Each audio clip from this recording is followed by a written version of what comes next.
தமிழ்ல அடுத்து வரக்கூடிய பெரிய மூவிஸ்லாம் எந்த டேட்ல வரதுக்கு வாய்ப்பு இருக்குன்னு இப்ப பாப்போம். இது தமிழ் மூவிஸ் மட்டும்தான். கமலோட இந்தியன் 2 ஜூலை 12 வரப்போகுது. இது அபிஷியலா சொல்லிட்டாங்க. தனுஷோட ராயன் படம் ஜூலை 26 வரப்போகுது. இதுவும் அபிஷியலா சொல்லிட்டாங்க. தங்கலான் படம் ஆகஸ்ட் 15க்கு டார்கெட் பண்றாங்க. ஆனா அது இன்னும் கன்ஃபார்ம் ஆகல. நியூஸ் வந்துகிட்டு இருக்கு. கன்ஃபார்ம் ஆச்சுன்னா நான் நம்மளோட டெய்லி வீடியோல சொல்றேன். அண்ட் அருண் விஜயோட வணங்கான் படமும் ஆகஸ்ட் 15க்கு தான் டார்கெட் பண்றாங்க. கார்த்தியோட மெய்யழகன் படம் ஆகஸ்ட் இல்ல செப்டம்பர்ல வரதுக்கு டாக்ஸ் போகுது. பிளட்டி பெகர் ஆகஸ்ட்ல வர டாக்ஸ் போகுது. தளபதி விஜயோட தி கோட் படம் செப்டம்பர் 5 வரப்போகுது. சிவகார்த்திகேயனோட அமரன் படம் செப்டம்பர் 27க்கு டார்கெட் பண்றாங்க. ஆனா அது இன்னும் கன்ஃபார்ம் ஆகல. வேட்டையன் அக்டோபர் 10 வரப்போகுது. இது அபிஷியல். அண்ட் விடுதலை 2 படமும் அக்டோபர் 10 இல்ல தீபாவளிக்கு வர டாக்ஸ் போகுது. இது போக தீபாவளி ரிலீஸ்க்கு சூர்யாவோட கங்குவா, அஜித்தோட விடாமுயற்சி, பிரதீப்போட எல்ஐசி, கவினோட அடுத்த படம்லாம் தீபாவளிக்கு வரதான் டாக்ஸ் போகுது.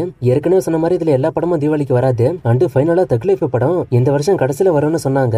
அப்படி பார்த்தா நவம்பர் இல்ல டிசம்பர்ல வர வாய்ப்பு இருக்கு. தமிழ் சினிமாக்கு இந்த வருஷத்தோட செகண்ட் ஹாஃப் ஸ்டார்டிங்கா பாத்தீங்கன்னா மகாராஜா படம் பெரிய ஹிட் ஆயிருக்கு. அடுத்து வரப்போற இந்தியன் 2, ராயன், மெய்யழகன், கோட்டு, விடாமுயற்சி, கங்குவா, வேட்டையன்னு எல்லா படங்களுமே ஹிட் ஆகும்னு தான் எதிர்பார்க்கப்படுது. இதுல எந்த மூவிக்கு நீங்க ஈகரா வெயிட் பண்றீங்கன்னு கமெண்ட்ல சொல்லுங்க. அண்ட் இப்போ நான் சொன்ன மூவிஸ் இல்லாம வேற ஏதாச்சும் படம் மிஸ் ஆயிட்டாங்கிறது கமெண்ட்ல சொல்லுங்க.